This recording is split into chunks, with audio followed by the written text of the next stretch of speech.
Hey everybody, here we are again for another live show, making sure that everything is alright here, and yes it is.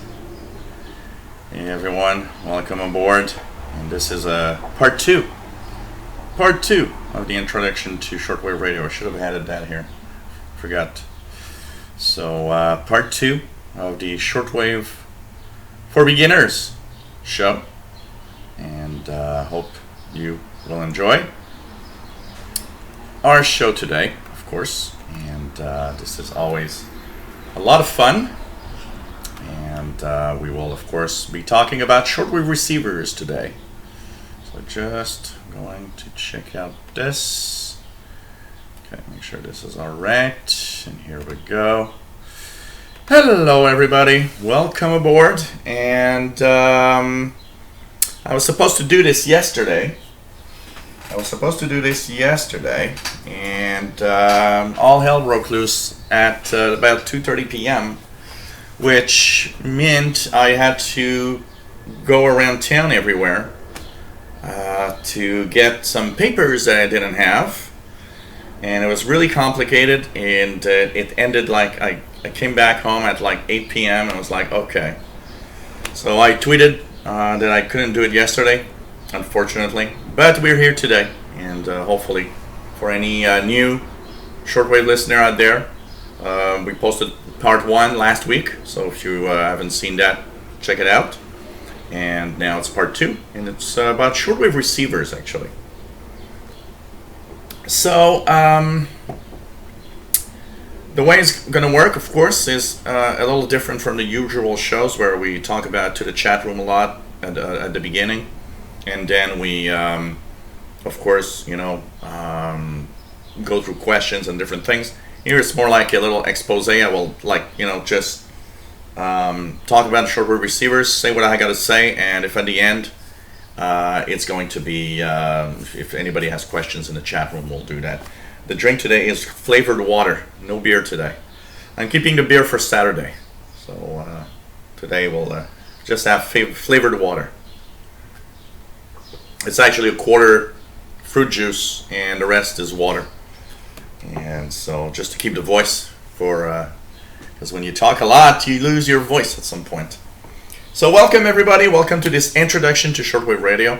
So part one last week was about what is shortwave radio exactly. Now today we're going to talk about the shortwave receivers, the different types of shortwave radios available, what's the difference between all of them, and the features you might want to look for on receivers. And here we have our mascot, Paul the cat, that wants to say hello to everybody. So this is pretty cool, and nice to have everyone on board, and always cool to have everybody here. So hope that you enjoyed today's show, of course, as usual, and welcome everybody. I'm going to say hi to you all a little later after this little introduction to the shortwave receivers.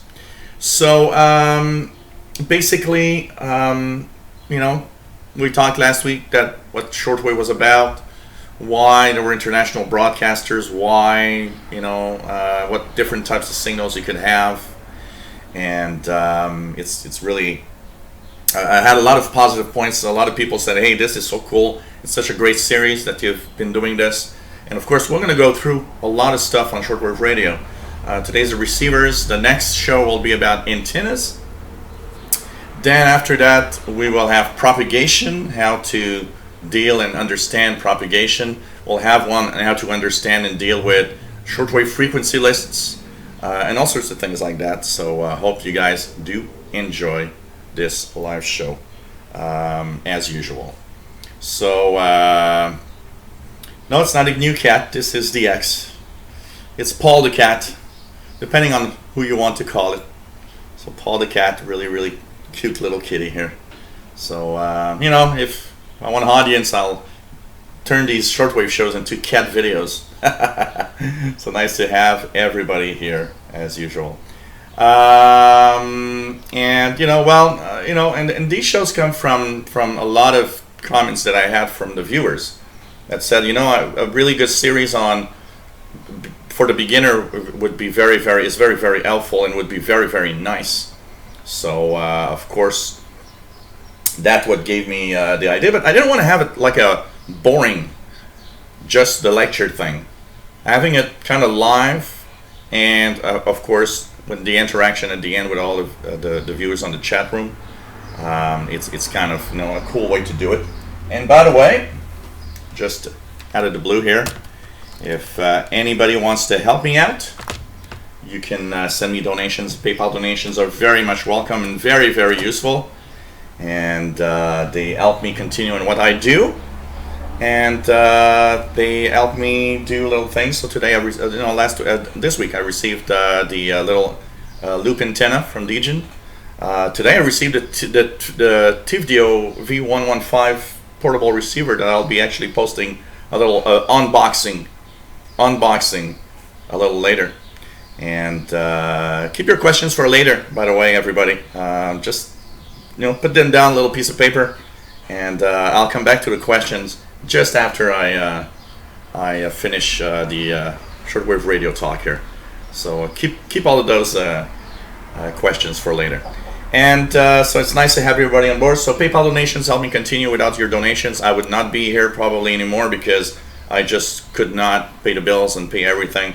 They are extremely welcome. They are extremely important for me to continue everything.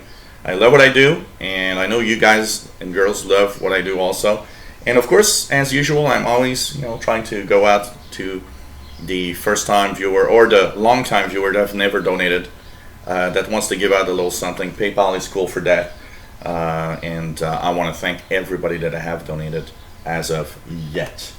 So we will go to the shortwave radio portion, and let's move to the shortwave receivers. So of course, how do you listen to shortwave? Of course, it goes with something that's a shortwave radio. So shortwave radios are what we use to receive shortwave. Of course, there are online receivers, but today is not the subject. Today, the online receivers and stuff like that are not going to be subject of today. We're really going to talk about the little boxes that you can get that have little antennas on them that actually have you receive shortwave. And of course, there are different types of little boxes like that. So these shortwave receivers, or sometimes what is often called on the boxes of these receivers, world receivers or world radio receiver, or it's sometimes a little misleading. And I think and I hope that this series will help you understand more about it. One of the things I've seen very often is people go at the Radio Shack store back in the days and return their shortwave radios and say, this thing don't work, I don't receive the world. And it's mostly because they don't understand really how it works. And also, yes, there are crappy radios out there. There are cheap crappy radios. There are radios that are even more expensive, that are just not worth the money, and that are bad radios. And if you stumble upon one of the bad radios, that's another negative thing. It's that you might say, well, okay, well that's crappy, and never come back to shortwave again because you just didn't understand that your radio that you bought was kind of a little crappy.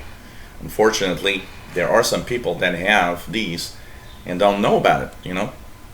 So okay, what types of receivers, first of all, do we receive shortwave, and what's the price range? Well, we start at the bottom here, okay, around $20, $30. You have a big choice of receivers that are called analog receivers. What are analog receivers? Well, they are shortwave radios that actually typically have a panel with numbers and a little dial that moves up and down as you tune around, a little needle that will tell you approximately where you're tuning. They are analog, meaning that there's no digital readout on it. It's really the most basics of circuitries inside to receive shortwave, and they are, of course, the entry line most of the time for a lot of shortwave radio fans. They're the entry line for a lot of people, and because most people don't want to spend $300 on a receiver right now. They just want to say, well, I'm going to start up with that cheap $20 thing, and if I like it, maybe I'll move on to something else. So this is the first. It's really the basics. It often does not have what we call general coverage. What's general coverage? It's the full scale of reception of the shortwave bands. Most of the time they are divided into different bands. So you'll see shortwave 1 as W1, as W2, as W3, and each are a different international broadcast band. So these are the basic receivers. They're made mostly to listen to international broadcasters like Radio Romania, Voice of America, and so on. They're not made to receive amateur radio signals or utility signals in general. Although, sometimes you might stumble across one of those. They also are by design very often the very basics of receivers, meaning they have flaws. And one of them is, for example, that they'll have what we call images, meaning that you can tune the same signal at 2 or 3 different places, but actually it's transmitting only at one spot. It's just that the receiver design is so basic that there's spurious signals that can pop up here and there. Now, you might think, okay, they're basic receivers, so they must be really bad. It is surprising. There are a couple of models that are amazing. Texan, for example, makes some of the models that are just crazy. The Texan R2010, the Texan R9012. There are quite a few analogs that are actually very, very sensitive and quite surprising in performance. And they typically will run, anywhere from $15 to $50. Some of them are on the higher end, and also you will find analog receivers in the used market. For example, if you buy old receivers, old tabletop models from the 70s or 80s, you might actually have also analog receivers, once again, that have little needle and numbers, but the difference is that some of these receivers are actually quite good. It's just because back then there was really, not a lot of receivers. They were very expensive, the receivers that had the digital readout. The negative point of a receiver like this is that because the bands are very jam-packed in a very small surface area, it's often very difficult to find your favorite stations. So often what's going to happen is that you're going to tune around and try to find the station that you want. And if you're lucky, you'll get it if propagation's there, if your radio's good enough. So that's a negative side of these little receivers. But there are positive sides. If you travel a lot, these are so cheap that if you get one lost, if you break it, if you get it stolen, who cares? They're $20, $30. You just buy another one. It doesn't really matter. But they are much harder to tune. They often suffer from what we call drift, meaning that you tune a signal and circuitry, because of the electronics that are, low-grade electronics, and the most basics of receivers, the frequency will shift on its own, so you have to retune the frequency from time to time. Depending on the radio, some of them is like you have to retune every 15-20 minutes. Some you'll have to retune almost constantly every 2 or 3 minutes. So it's an entry-level radio. It's not necessarily the best entry radio for a beginner. That I gotta say. Today we got some great choices that are not that expensive, that have more features and that have digital readouts. So yeah, it could be interesting, and there are a few that are nice. Like I told you, the Texan R9012 or this Texan R2010. These are amazing analogs. They are pretty sensitive and quite interesting, but they do lack precision, and they're not necessarily the best entry level.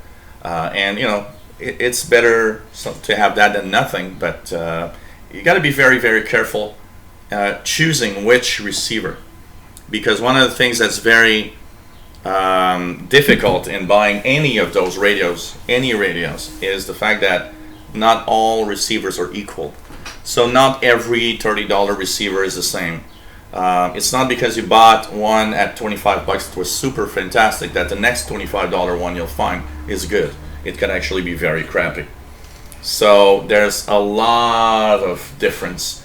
And of course, in shortwave, not always, but a little bit like a lot of things in life, as you pay more, you usually get more. There are, crappy $400 radios, but usually there's less chance you'll have a crappy radio at that price than at $20. So entry level, the analog portable with a little analog display needle. It will have shortwave bands to select, and usually have not really a lot of bells and whistles, like filters or stuff like that. They're really on the basic sides. And there's a new breed of those, by the way, that's coming, that are starting to show up, and there's a few models on the market right now that are cheap analogs that are actually internally digital, because they have a DSP chip, a digital signal processing chip, that helps them tune better and also eliminate drift, but with a analog readout, which is very, very weird when you think about it. So introduction, entry-level radio, really the cheapest you can get. That's pretty much what you'll have. Then you will have just a little bit up a portable receiver that has digital display. And a digital display really makes a whole lot of difference. A digital display will suddenly make your radio so much easier to tune. So is there a big difference between a receiver like this? Well, okay, receivers with digital display, you know what? They start at almost the price of a cheap analog, like I just shown you. So for example, you will have a I just received today the TVDO V115, which has a digital readout and keyboard entry, which is a $20-something radio. And so it's kind of interesting to see that basically such a cheap radio has all these bells and whistles. But in general, they'll tend to be a little more expensive. Okay, if you have the basic analogs at $20, $30, you'll find those maybe more into the $30 to $60 range, and they have a digital readout to make them more precise in tuning your signal. So instead of, say, you want to listen to Radio Romania in North America here in the evening, say that you're trying to find 9730. Well, on a receiver like I showed you before, the analog, you have to tune and check. So you'll have to put it in shortwave 3, and here you'll have to find that between 9.6 and 9.8 is somewhere where there's 9.730 for Radio Romania. So you'll have to tune, and often it's not super precise, so sometimes they're off, the scale's off, so you'll have to tune somewhere else. On a digital readout, you'll just have to type, often on the keyboard. Not always, not all of them have a keyboard. If they do, of course, they're much better to use. You'll just type 9730, and you're on the frequency from Radio Romania.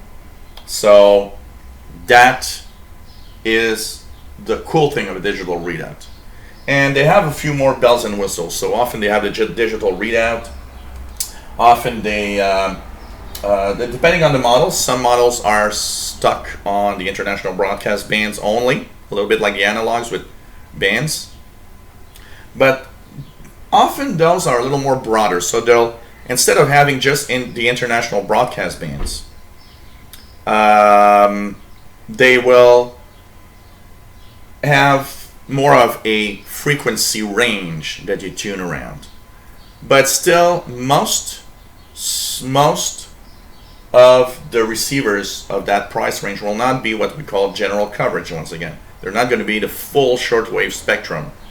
They'll be from 3 megahertz to 22 megahertz. So they'll miss out on a little bit of the bottom part, a little bit of the upper part of what a lot of general coverage receivers have, but they are better in general, more stable. Got to be careful. There are some tricks used in these.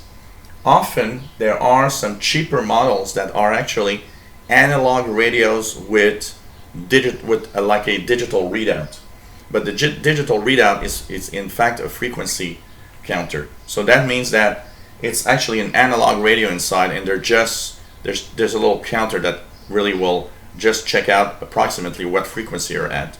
These will suffer from drift, and they're not as good as the real PLL, phase lock loop receivers.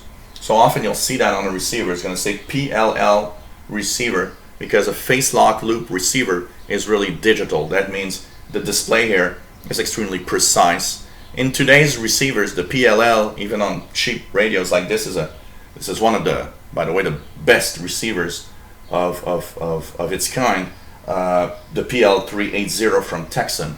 This is a great starter radio, around $40 to $50 in range, and it is an amazing performer for what it is. But it is still an entry point receiver. It is still one of the basic receivers with digital display. Positive side also, often they have a few bandwidths. This one is even better because it has DSP, a digital signal processor inside. It actually has 6 different bandwidths that you can choose. The other thing here is that they will have also often long wave, medium wave, and short wave. Most of them do have all bands like this, so you'll be able to listen to the long wave band, the medium wave AM band. They also have FM, of course, like the small portables. They also have if you have a keypad, they're just amazing because you just look at a frequency list, or you just know that a broadcaster is on the frequency, and you just punch it in, and there you are. So it's a step up from the analog cheap models, and you don't have to necessarily spend that much money. You can have a decent performing receiver with display, with the digital display, for just a little more, $40, $50, around that. These are great radios, and they will have all sorts of bells and whistles, sometimes a little more, like here's a signal meter, so it's going to tell you how strong a signal you're receiving. It will have clocks and all of these little things. So they're a step up from the basic analog, but they still don't have all of the features of a bigger, more expensive portable receiver. Step up from this. So you've seen the analogs, you've moved maybe to a Texan PL380 because it's just a fantastic receiver for the price, and you're thinking, what's next? Because this receiver, once again, is mostly made for international broadcast bands. There's not a lot more than that you're going to hear, because it doesn't have some of the features that you need to listen to utility signals. And then you'll have to step up to another receiver, so you'll go up to something much more interesting. This one is a more expensive one, which is a Texan PL880, which is a great radio for what it is. But you can also get cheaper receivers, like the Texan PL600 is still sold, and it's like about $70, $80. So anywhere from $70, $80 up to the $200, $300 range, you will have portables that have something new. So this, first of all, has what we've seen on the basic Texan receivers with digital display, but they add general coverage. General coverage means they have the full spectrum of shortwave and go up to 30 megahertz. They add something that's called single sideband. Single sideband is a mode of transmission that's used on the shortwave bands. You want to listen to not only international broadcasts, but you also want to listen to I don't like that. Kitty's going on the computer there. No! God. He's gonna do something here. Sorry guys, I'm just gonna take the kitty because he's going where I don't want him to go. Oh God. He's really there. Please, come here, baby. I can't let you go there. Sorry. Okay. What the hell is that happening here? Okay. There we go. God. Here we go. So I need a cat. Okay. Now, we were talking about a radio. So this one will have general coverage, which is basically the full shortwave spectrum. The single sideband signals, that is going to add the possibility to listen to amateur radio operators. That will add the feature to receive aeronautical frequencies, what we call utility. You'll have the possibility to receive anything that is, for example, the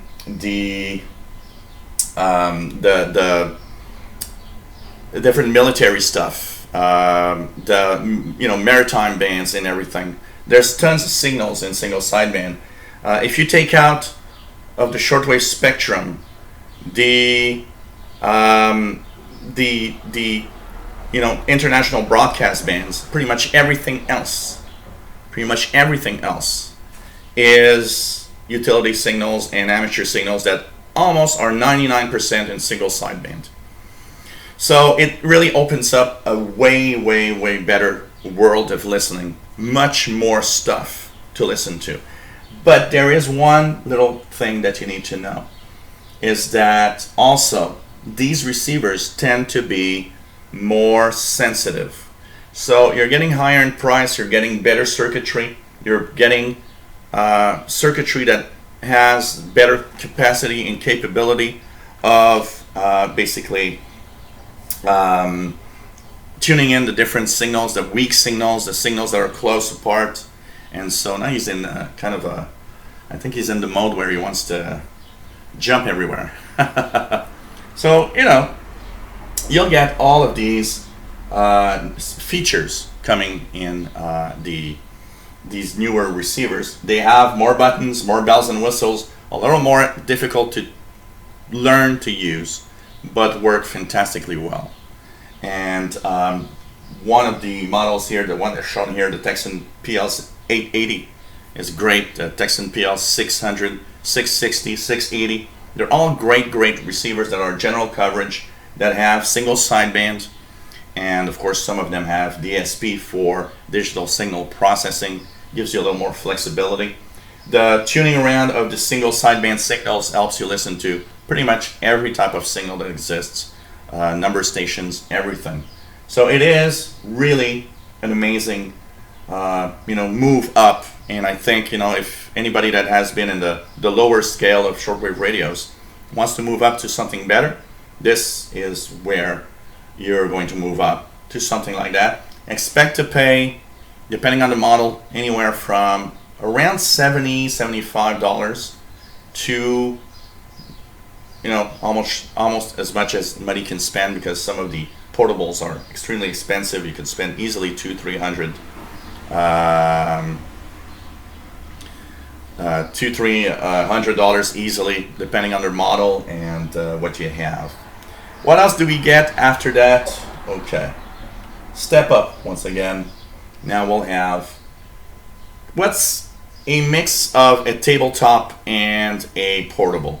It's still looked at as a portable, but it will most of the time stay put on a table somewhere. It will be more like a tabletop receiver. It's in between the tabletop and the portable, and or sometimes they call them the portatop, which I don't really like that much the name, but it's a mix of both. They're much bigger, much heftier.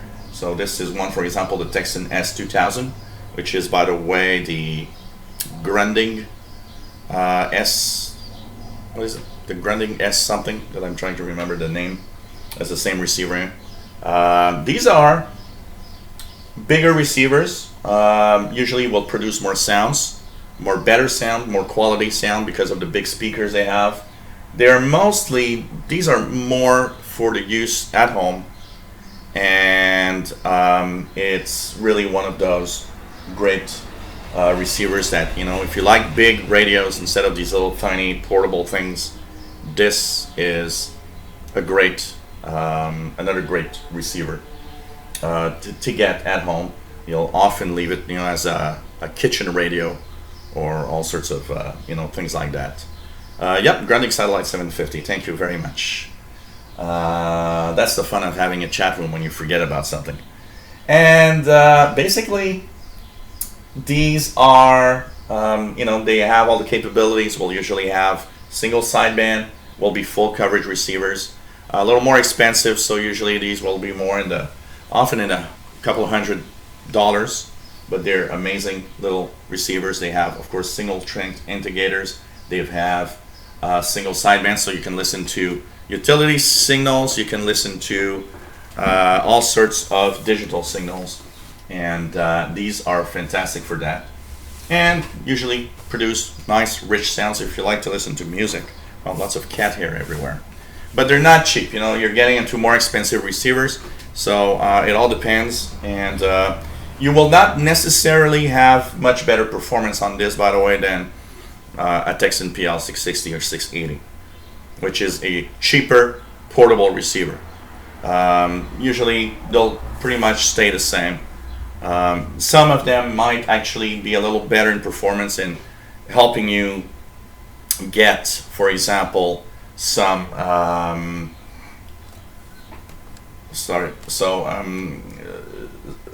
using a long wire antenna, for example, or using outdoor antenna, because that's one thing that sometimes some portables, and basically most portables are not really well designed for big outdoor antennas, will overload easily. And here, some of these models actually fare better, or will actually have a better use of the outdoor wires. They can handle stronger signals easily. Of course, then you'll get into the expensive receivers, which are tabletop receivers, for example, like this, which is my ICOM ICR 8500. These are receivers that are more expensive. They are tabletop. They are meant for your home, and they are more top of the line models. So basically, they are better designed for reception. They have better design in sensitivity, selectivity. They are usually, their electronics is designed also that it will actually fetch weaker signals than most portables, because they are designed to really get the maximum out of the signals that you receive. They have often much more bells and whistles. They will have more modes. Instead of just having single sideband, they'll separate these into the upper lower sideband, for example. So basically they will have lots of features, like this one has IF shift to move on the signals. So when there's a signal and another one very, very close, you can move the IF shift or the intermediate frequency a little bit to try to eliminate a signal that's too close to it. All sorts of little things like that. Direct entry keyboards, they have, of course, all sorts of outputs, usually for all sorts of different all sorts of basically record out. If you want to use different types of antennas, they have antenna connectors. They have all sorts of very advanced features, most of it. So basically, they're top of the line. They're much more expensive. Now you expect to pay very often $500 or more for a receiver like that. This one is typically, when it was sold most of the time, around $2,000. So they are really for the experts that really want something amazing. They have, of course, tremendous frequency stability, and are usually very easy to tune around everywhere. They are better performers, but you know what? It's easy to fall into the let's spend a lot of money on shortwave radios. and by experience, when I look at different posts of people that listen to shortwave, what I find at some point is that a lot of those signals are received also quite easily on portable receivers that cost $70 or $80. And even though you'll have a little something more, there's still, you can still DX very seriously with much cheaper receivers. But when you're a fan like I am of radio, at some point you get things like that, and they are amazing. So that's top of the line, much more expensive receivers, and these are for people that really want to go to the edge. They also will perform really well with outboard antennas because of the design. You can put on these radios really big antennas, and basically the even if you put really big antennas on these with very strong signals, these radios will usually not overload. Their circuitry is made to really be robust and have a lot of performance in almost every conditions. But they're expensive, and like I say, they're nice, but with today's portables, it's actually so amazing. I look at my PL 680 from Texan, for example. I mean, it's just so amazing what these receivers today can do. That, the edge or the performance gain from a portable, a $100 portable, to these big gun radios is not that fantastic. A lot of people will say, well, okay, I don't seem to get really much more than I got with my, I did see a post somewhere. Somebody had an old ICOM receiver, and he was saying, well, you know what? I expected that radio to receive so many more signals than my portable, but you got to understand that today's portables are so good, they're so amazing in performance that no, you can't expect these to really, be a million times better, and this will cost 20 times the price of like 15 times the price of PL 880 that I just shown before, portable receiver. Yet it's not 15 times better in performance. It's just a little better in performance, yes. Will fare better with different situations. Easier to separate different signals very often because they have better selectivity, often better filters, but they are not magical machines.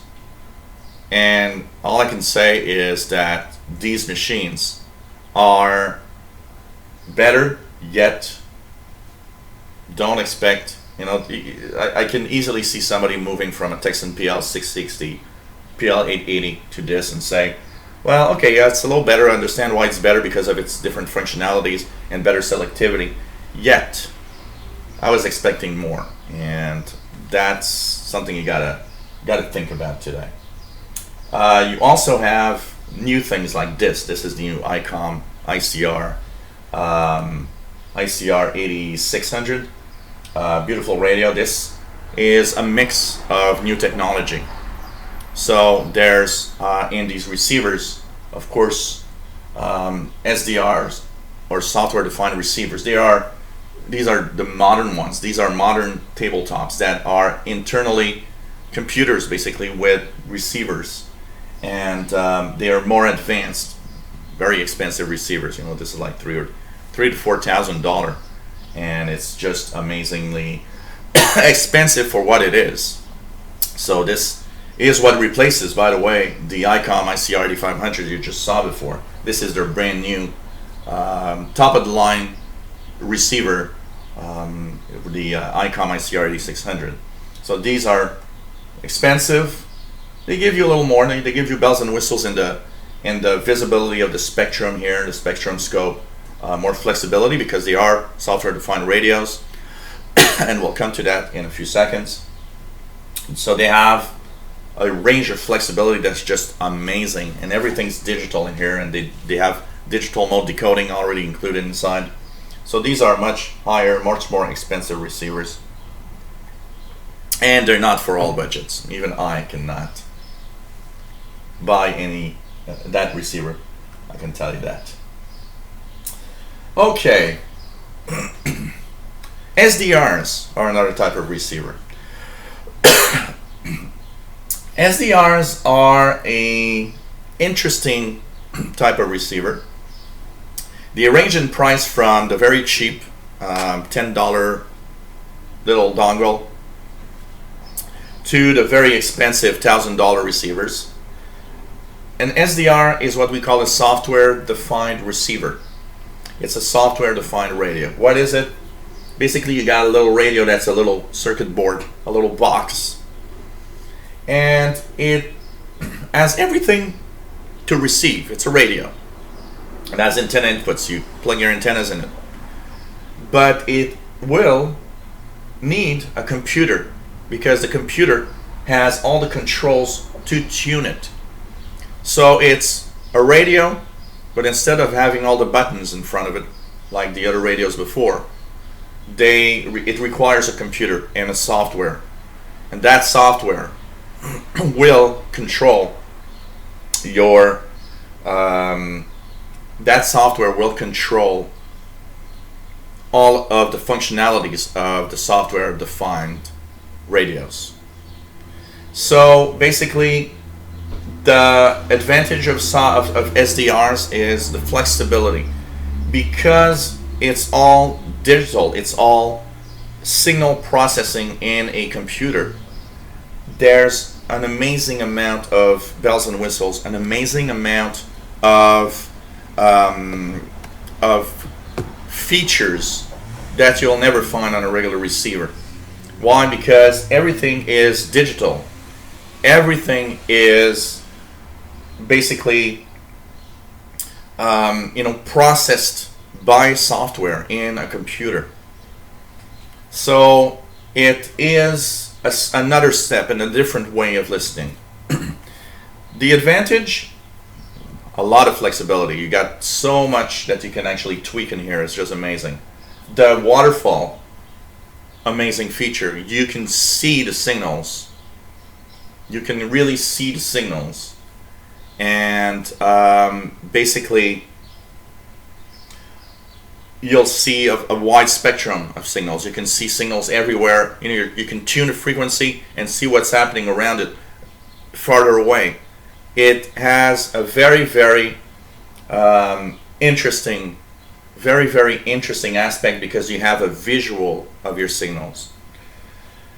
The negative side of a SDR is its portability is a little less interesting, because it requires a computer. Or, okay, on some, there are SDR, software-defined radios, that can actually work on, little phones. This is an Android phone, Galaxy S7. This makes it more portable, but still, it's computerized. So for most people, you'll need a computer, a laptop, a desktop. It also has a learning curve that's a little more advanced in technology and computers. Meaning, if you want to tune and use a software-defined radio, you need to know your way around computers a little bit, because you have to set it up on the PC, and you have to understand that, and it's not that easy. I mean, it ain't that complex, but if you already kind of if you kind of don't really know your way around a PC a lot, or don't really understand your computer much, a SDR is not for you, because it's a little more complex. There's a computer tech side to it that you need to know a little bit more. And depending on the models, yes, the computer can bring in some noise depending on the model you have. But there are ways to cope with that. And there's all sorts of software-defined receivers. The one I have here that I really love, the FEDRI, which is a network shortwave-defined receiver. It's plugged into my router. I just tune it anywhere I want on any computer. It's just cool for that. So software-defined receivers, they are little radios, but require a computer to tune around. This is the display of an R9012.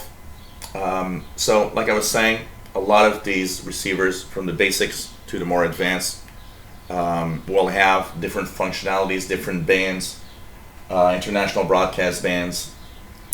Single sideband is to remember if you are about to buy a receiver having SSB on that receiver. Sometimes on more advanced receivers you'll see LSB, USB. This is what we call single sideband, which is divided in general in upper or lower sideband, USB, LSB. So if you look for a receiver, remember AM mode on the basic receivers, international broadcast only. You see SSB on a receiver, you're adding the possibility to receive utility signals of all sorts, aeronautical frequencies, the military, maritime stuff, number stations, all sorts of odd, weird transmissions of every kind, digital mode transmissions, like receiving weather facts, for example, from the Coast Guard stations, amateur radio operators that you'll be able to listen to with single sideband. It adds so much more capability to what you will listen to. So all of that is important to think about. And last but not least, in these receivers, there's a lot of things that you got to think about. Usually more advanced receivers with PLL synthesized, a little more expensive, will have more frequency stability. If we go really fast into these little things here, because we're not gonna, we'll focus more specifically in different videos on different aspects of receiving. Some receivers, will have better selectivity. What's selectivity? It's the ability when there are two signals very close together to separate one from the other. And that's very important because sometimes in a very crowded band, and in international broadcast bands that many stations are crowded, like at 6 megahertz for the 49 meter band. And so selectivity is very, very important. Bandwidth, very, very important because it helps you also, tune in more specifically to a frequency that you're listening to. Sensitivity, not all radios are equal. Not all $50 radios or $100 radios are sensitive. Sensitivity is something that is better on some models, not that good on others. So that's why when you choose a receiver, Google the receivers that you are looking at. Google information about any receivers that you were thinking of buying. Check out what others think about it. Check out what the reviews. Check out the if you can view a review of somebody that knows what he's talking about. Even more interesting because it's really going to be you'll know better of how a specific radio performs basically. And one of the things that is important is if you're about to spend 100, 150, you better do some research and check out what receivers are the best for the amount of money that you have to spend. Not everybody has $1,000 to put on a radio, and not everybody has 500. Not even everybody has 100 to spend on a radio. We have a specific budget depending on who we are, where we live, and unfortunately that's life. So whatever the price point of a receiver you want, of course a little research and trying to find out what's the best radio for a specific range is not a bad idea at all. Dynamic range will also impact, but these dynamic range are basically it's the ability for the electronics for the radio to cope with very strong signals. So the better the dynamic range of a radio, the better it will fare with strong signals close to very, very weak signals, overloading of all sorts. Dynamic range usually is more of an aspect that we look at for tabletop models. We don't really talk a lot about dynamic range in portables. Of course, that doesn't mean it doesn't exist. There's dynamic range for sure.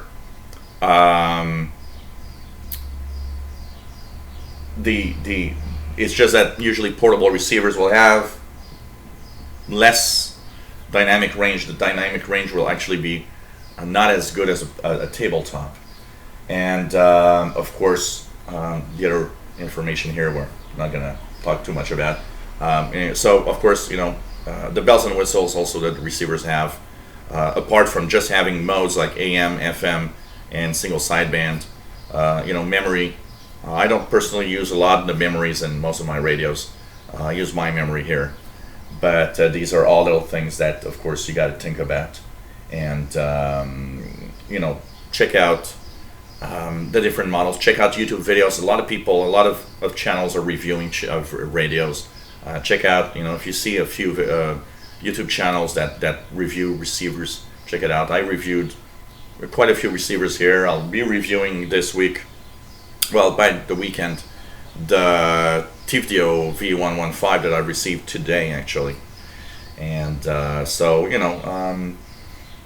the most basic idea here is to just remember types of receivers that you basically can get. So it all starts with, let's go back here. So analog portable, the cheapest. Digital readout, phase lock loop or PLL synthesized receiver. Step up with a full coverage of shortwave with single sideband or SSB. Then you'll have, kind of portatops, which are half portable tabletops. Then you go into tabletops that are much more expensive.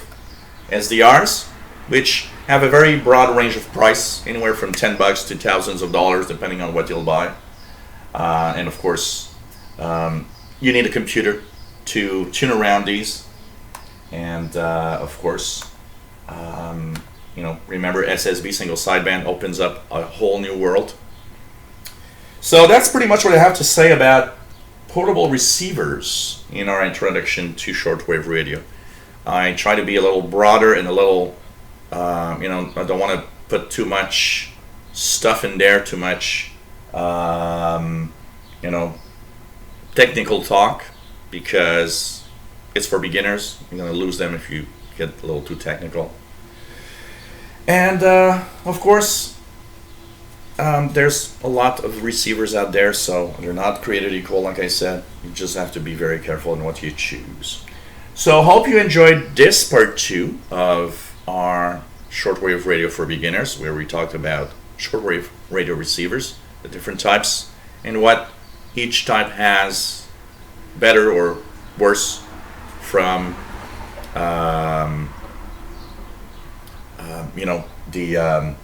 depending on what you're going to choose, and the different things that you have to look for, and different features make some receivers better than others. And you are watching a live shortwave show on the Shortwave channel. And by the way, I'm going to fetch it, just going to show you guys a little bit here. I received today this cool little receiver, which is the TFDO V115 portable. So I'll be posting a video a little later showing the unboxing a little bit, and I will be testing this out today. And of course I will be giving my opinion on this little very cheap portable receiver with digital readout. So entry-level radio. I already have a little idea of its performance because I did try it for an hour or two, but we're going to try a little more. We'll tune around the different bands tonight. Try to listen to a few stations like Radio Romania and all of that. And I'll be posting some videos tonight on the radio channel, by the way, of this radio receiving some shortwave broadcasts. So just received it after what I think it was 2 weeks ago that I ordered this receiver. So it's kind of cool. Once again, just for last time, if you want to help me out, it is much welcome. If you like this little series on shortwave radios, you can help me out with PayPal donations, and of course on patreon.com, radio and computers. These are two ways you can help me out. I'll show you guys here the email for people that don't have the chat room. You can of course give me a PayPal donation at the Yahoo email you see here. This really helps me out a lot. I would not be here if I would not have donations. I want to thank everybody that donated, by the way, and it's much welcome. If you never donated and you like what I do, why not think about it a little bit? You can email me, officialshortwaveradio@gmail.com. If you have questions, if you ever thought about buying a shortwave radio and so all of that. Basically, it's you know, if you do send me a little email, you just need to basically be patient. I receive a lot of emails, so sometimes I take quite a few days before I answer an email, but I'll get to you. I'll get up to you and I will answer an email. So, of course, PayPal donations are accepted. So, for those that wonder, I'm Canadian French, Français Canadien. Je suis un Canadien Français, or a Québécois, depending on. Tomorrow is the official Quebec national holiday. So, hey everybody.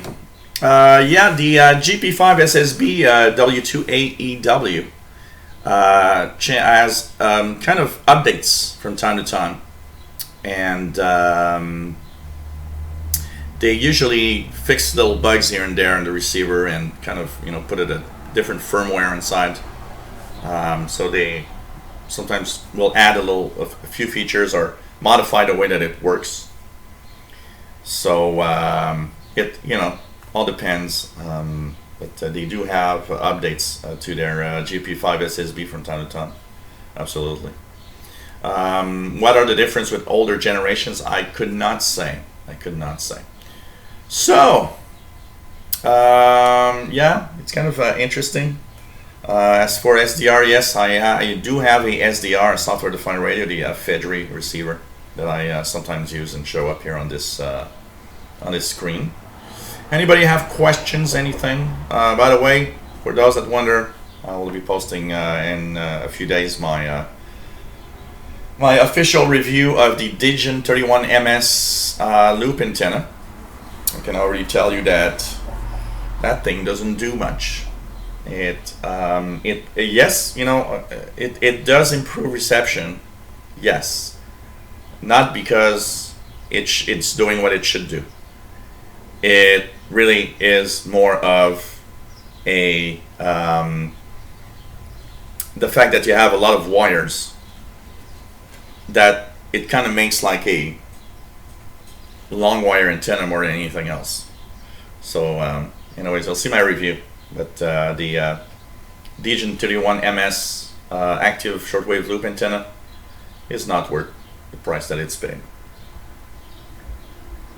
Hey there, Jerry DX, Man Radio DX, Sir Hugo Loranger, Jane Dagger, 236623, Bobby Burgess, W2AEW, Opts Up, PLF Radio, Dave Todd, Judson Simon, Calvin, Judson, yep, anybody else? Say hello, please. If I've missed you, Bobby Burgess, anybody? John Young, Carol, T, anybody? Casey Red Dragon, Richard Cook, nice to have you here. Jerry DX.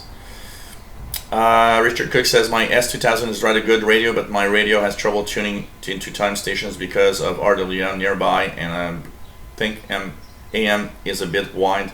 It is a very common issue, by the way, Richard, with a lot of receivers, that the the AM mode filter is a little too wide. So it does happen. But what you could do to help out, Richard, is you tune in your time station and just tune it in upper sideband, so you'll eliminate the RWM interference. So you can put your radio at 10,000 kilohertz, and then you put it in upper sideband, so you can filter out the interference from RWM. Kimberly K6YYL, hello there, nice to have you here. Mick, hello there. Ralph Bender, hey there. Says GP5 third generation specific enhancements include colored keys, stainless steel whip antenna, louder audio, and longer runtime. And Paul the cat wants to do something, eat or go outside. So Danny Shortwave Radio DX, nice to have you here from Yonkers, New York. So well, you shouldn't get RWM on USB usually, Richard. That is very, very weird.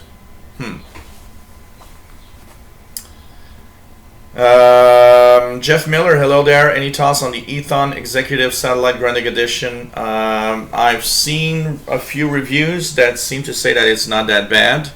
I find that it's a little expensive, though. I do find it a little expensive. Yes, I've set up the Degen MS Active antenna and I did test it, Danny Shortwave. All I can say, it's not worth the price. It doesn't actually perform better than the same length of long wire antenna. It isn't doing anything. The TIVDEO is just AM FM, no single sideband. It's a very, very cheap radio. I paid, I think, Canadian dollars. I paid like $30 Canadian, which is very cheap for a radio that has digital readout and a keypad for entry of the frequency, which is very amazing for that price. It even has a cord slot. Okay, Paul the cat wants to go everywhere. It even has a card slot to don't do that. There's going to be some kind of accident, you know that. So it is I got to be careful. Like the guy, the cat has a very, very the antennas. He's completely nuts about the top of the antennas.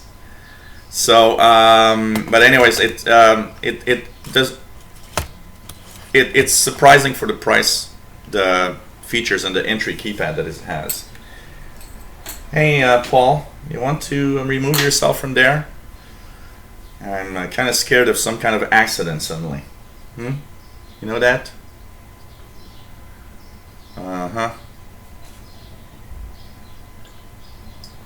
So I'm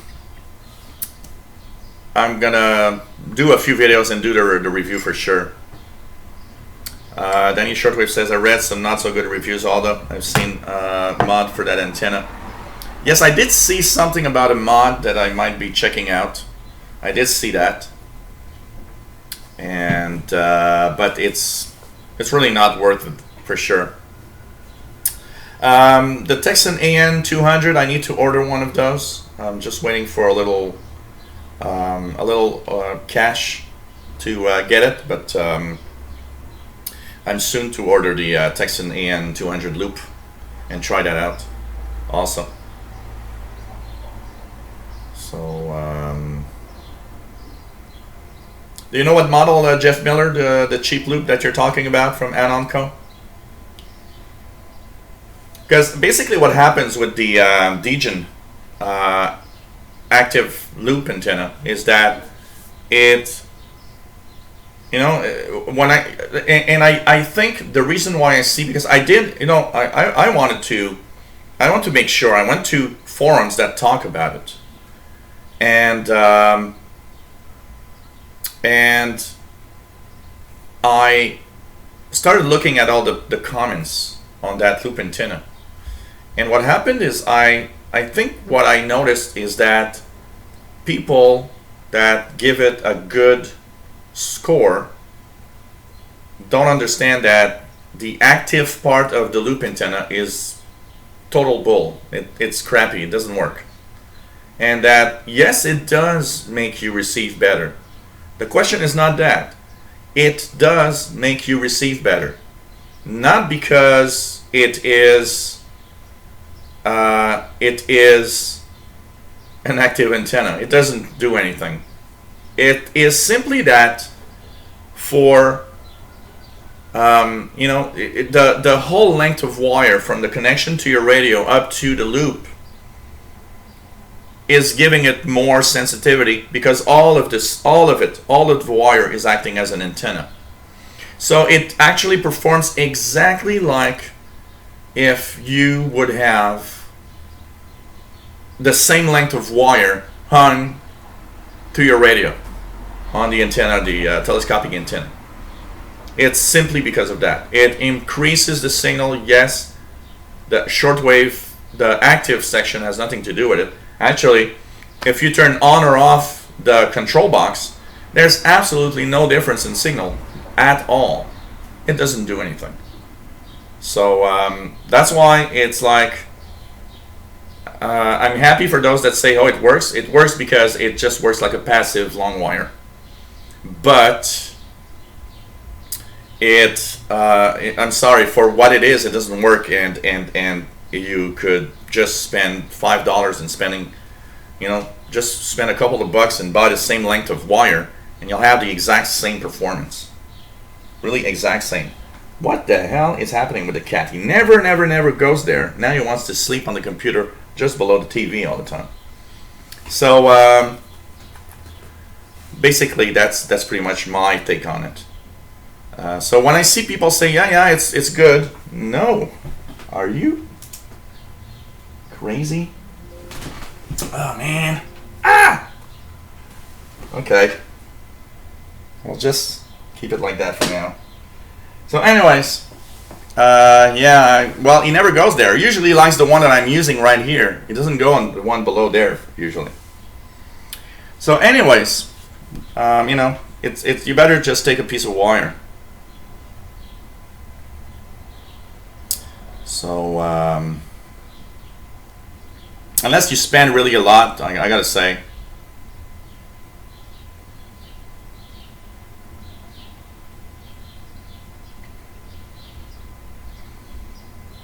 It's really weird. Danny Shortwave has a Texan AN200, it's okay. I had some good catches, however I found using a long wire better. Yeah. Oh, the cat does want attention, that's for sure. He was out for almost 24 hours.